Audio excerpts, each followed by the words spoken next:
dedicated to Eastern and Southern Kentucky. This is WYNT Mountain News at 11.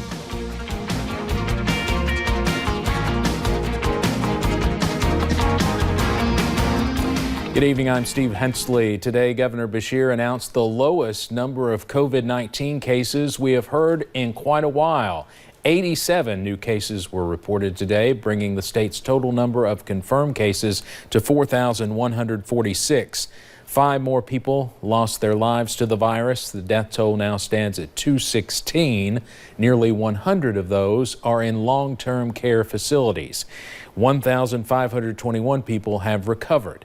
During his briefing, the governor outlined new goals for reopening parts of the state as we head into the month of May. One new guideline is that all Kentuckians are asked to wear a face mask in public by May 11th.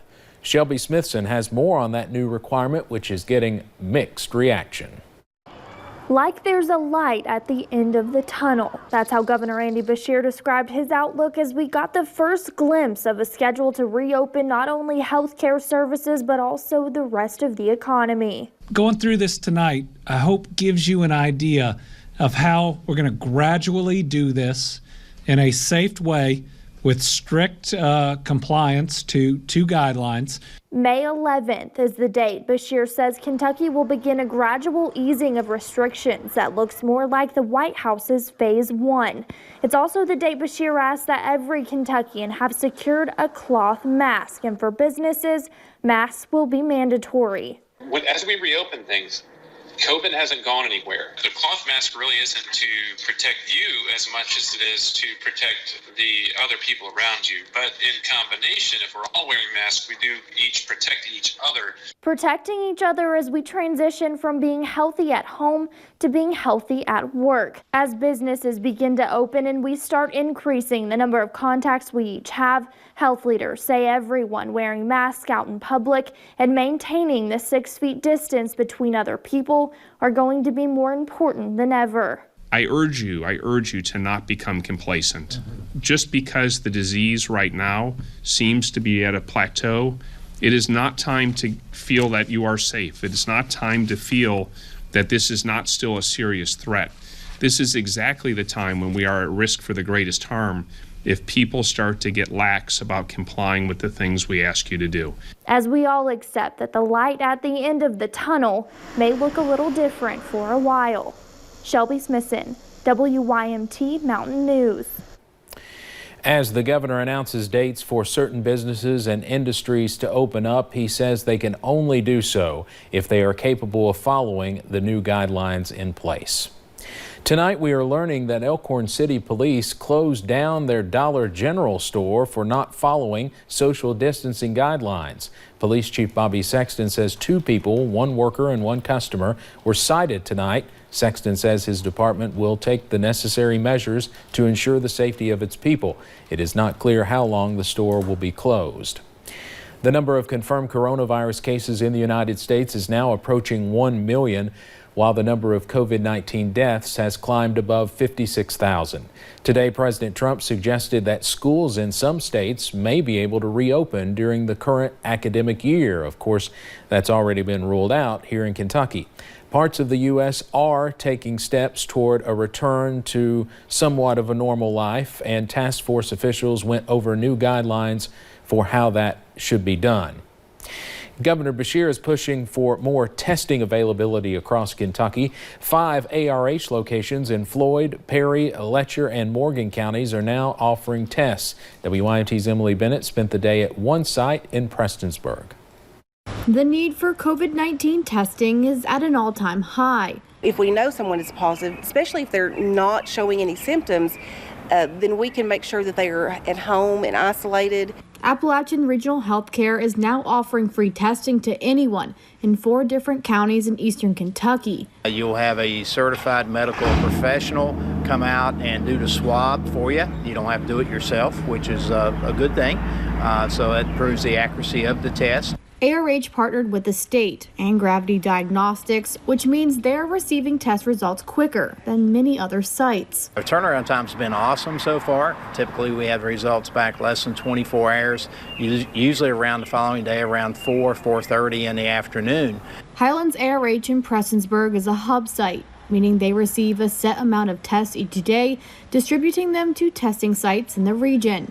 And at the end of each day, the tests are returned and shipped out by UPS every evening at 7. Instead of having 6 hospitals in our region all ship tests, you've got two hospitals shipping the test and processing the test. We wanted to streamline the operations. With demand increasing, they are completing even more tests daily. We just were approved by the state to increase our testing.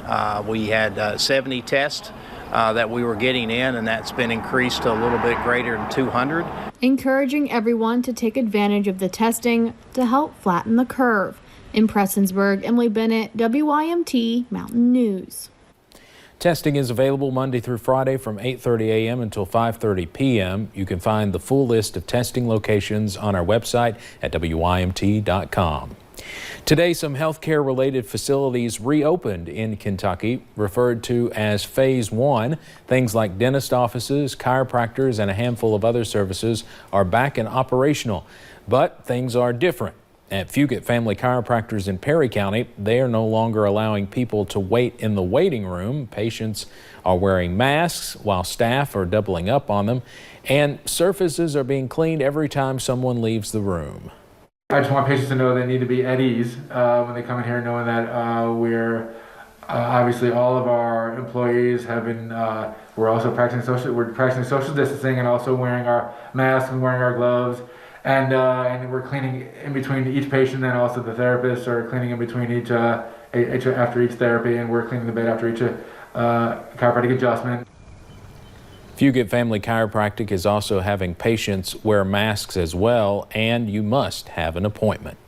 As more COVID-19 testing is becoming available, primary care centers of eastern Kentucky also had open testing today in Hazard, and after a request by the governor, they extended testing through the end of the week. WYMT's Dakota Makris talked to one woman who got the test today. Pulling up to primary care centers of eastern Kentucky, you see these orange cones and workers wearing personal protective equipment. We've opened this up as part of the initiative to try to get more people tested throughout the state of Kentucky. We wanted to do something locally so that the folks in eastern Kentucky would have an opportunity to come and be tested. Sheila Combs stopped by on Monday afternoon for a test. I just figured that, it was a good thing to do to make sure that I'm not carrying the virus and spreading it around to other people. Combs is a grandmother. She says that she is getting a test to protect her family. It's very important, because you can actually have the virus and not have any symptoms and spread it on to the people you love. And the testing? It was really simple. She says was not so bad. It did burn a little bit, but, as soon as it's out, it's over. Really not no different than a flu test. If you've ever had a flu test, then it's basically the same thing. Helping to slow the spread. If we find someone that is asymptomatic, we can trace those and hopefully prevent that from spreading to someone who may have more severe symptoms. One test at a time. In Hazard, Dakota Makris, WYMT Mountain News. Hazard's Primary Care Center paired with Solaris Lab to do free testing from 8 a.m. until 6 p.m. this week. All you need is your insurance card and a photo ID. They say they hope to offer antibody testing soon.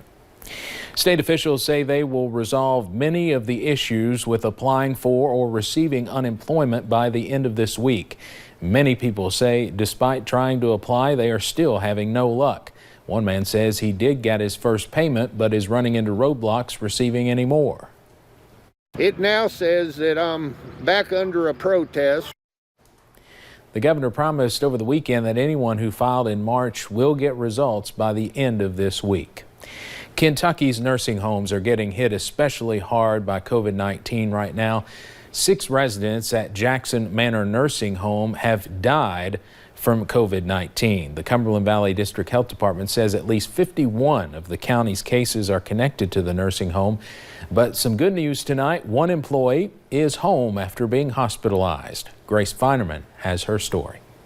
Jackson County Senior Living Assistant Director of Nursing Charity Bolin says all employees took precautions. It wasn't enough to stop the virus. A call from one of my coworkers that said we had a positive coworker for COVID-19, and so I called the doctor right away the next morning and I said, hey, you have to test me. Bolin tested positive along with 50 others to date at the facility. When symptoms worsened and Bolin headed to UK Medical Center, she knew it would be the battle of her life. What's wrong?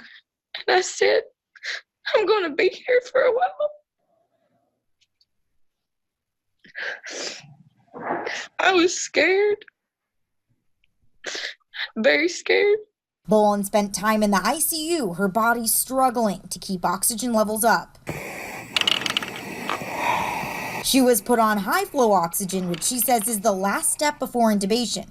It worked. There you are. You ever think you'd see outside again? Sunday, she left the hospital after 15 days there. Nothing was wrong because I was so grateful to not only be coming home, but to have my life, because I know people died while I was at the hospital. Grace Feinerman, WYMT Mountain News. Bolin says she's documented her journey on Facebook. She says she wants others to see her story so they understand how dangerous the virus can be. And we saw that sunshine return once again today, and we're going to start to see a few more clouds though heading into tonight and into tomorrow. Looking at our UVA WISE camera, you can see that gorgeous sunset just a couple or really a few hours ago, and those clouds a little bit. We're not really going to see those clouds until a little bit later tonight. Interstate 75 into Mount Vernon, pretty quiet over there. Not seeing those rain chances yet. Most of those don't arrive, I think, until the very early morning hours. Satellite and radar showing those clouds and those rain chances already to the north of us. Some scattered chances just north of Louisville and over into Cincinnati. Temperatures right now into about the upper 40s. Some spots still into the mid 50s, so seeing kind of that wide range of temperatures. Most of us drop near 50 tonight with those clouds increasing. A few stray rain chances tonight, but like I said, most of those rain chances arrive tomorrow. But will we see any sunshine tomorrow as well? I'll have that answer coming up in a little bit. All right, thank you, Paige. With in-person graduation ceremonies canceled, many schools are deciding what to do instead. Pulaski County schools will have their commencement at the 27 Twin Drive-In Theater. Southwestern High School will hold its graduation on May 29th, and Pulaski County will have its ceremony on the 30th. Pulaski County High School says that will include a vehicle parade of seniors before the drive-in graduation. Deputies with the Johnson County Sheriff's Office are searching for a missing 13-year-old girl. This is Allison Honeycutt. She was last seen last night leaving her house in Sitka. She was wearing a black hoodie and green shirt. She is 5 feet 3 inches tall, 230 pounds, and has brownish hair. Deputies do not know if she is alone or with someone else. If you have any information on Honeycutt, you should call the Sheriff's Office at 606-789-3411. The Hazard Police Department says a boat belonging to a Kentucky state senator was vandalized. They say this boat belonging to Senator Brandon Smith, who uses the vessel at his annual sailing school every summer. They believe someone cut the inflatable parts of the boat with a sharp object. It happened sometime between March 1st and March 25th. Anyone with information related to the vandalism is asked to call the Hazard Police Department at 606-436-2222. Coming up on Mountain News at 11, President Trump approves disaster relief funding after February's flooding. Find out where exactly that money is going. And stray rain chances and a few more clouds move in tomorrow. I'll have those details coming up.